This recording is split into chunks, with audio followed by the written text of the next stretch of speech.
Hi, I'm Colin Harrison. I'm a professor at the University of Nottingham in the School of Education, and I've been interested in dyslexia for quite a few years. I'm a secondary school English teacher who got interested in kids with various kinds of reading challenge, and about 6 or 7 years ago I took over the master's module in dyslexia, and I knew a fair amount about it before, and I've learned quite a lot since.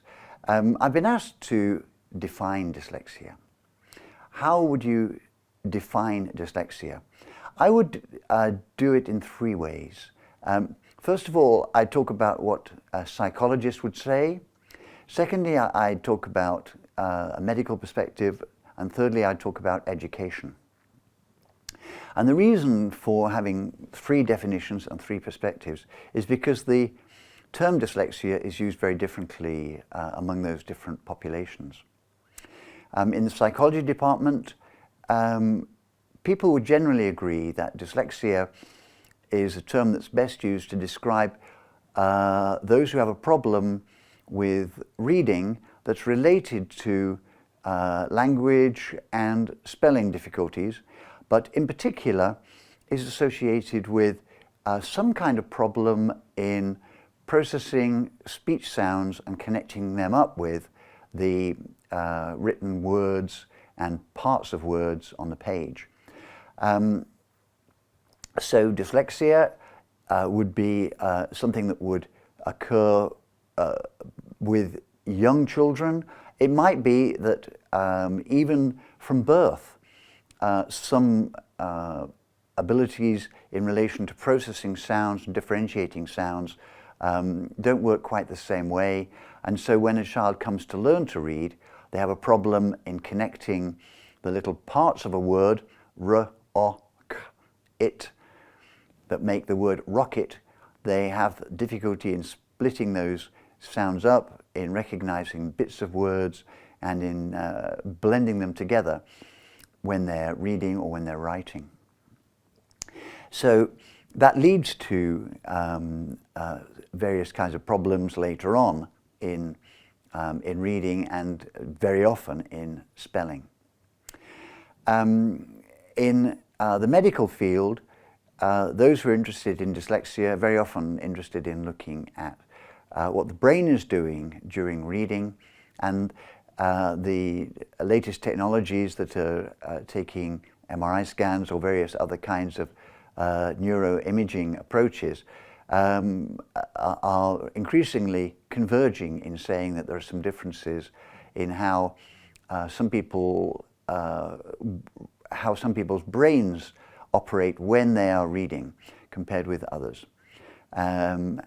When the brain is working efficiently, the area that is generally associated with speech processing connects up with the areas that are looking at language processing, in general with recognizing letters, recognizing words, building them together. And there are a number of different processes operating simultaneously that relate reading of individual words to comprehension. And if there's a problem in those neural areas in the brain, if the brain activity is distributed in many, many different areas because the brain is not very efficient in bringing together the information from those different sources, then that might be described as associated with dyslexia. In education, we have an even more complicated picture. And the first thing to say is that even the term dyslexia is problematic. It's not the case that every poor reader is described as dyslexic.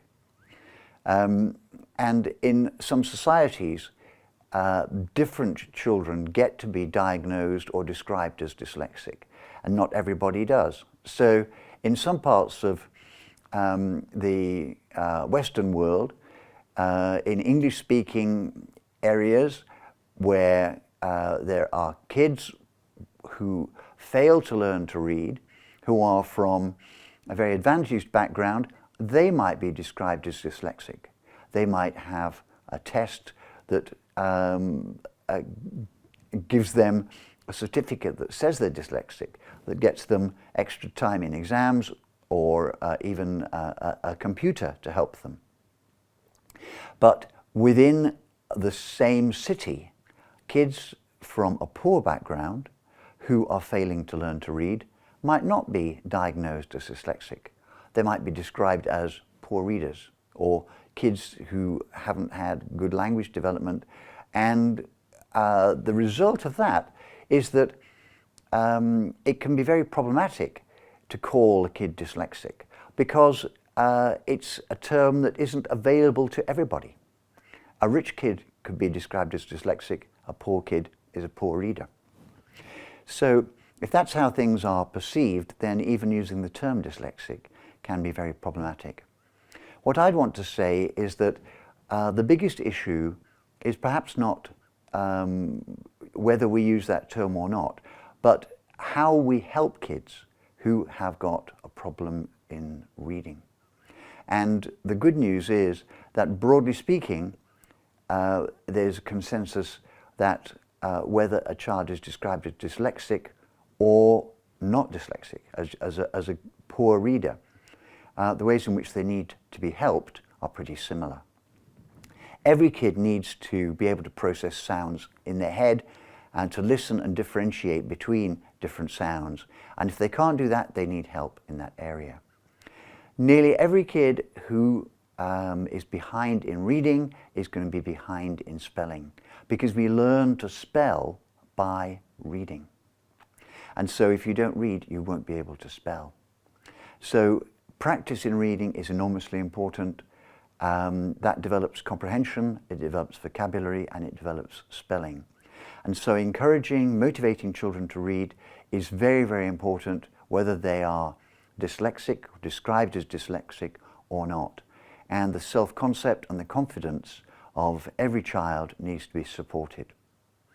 So that's my brief outline of dyslexia, and I hope you find it useful. Thank you for listening.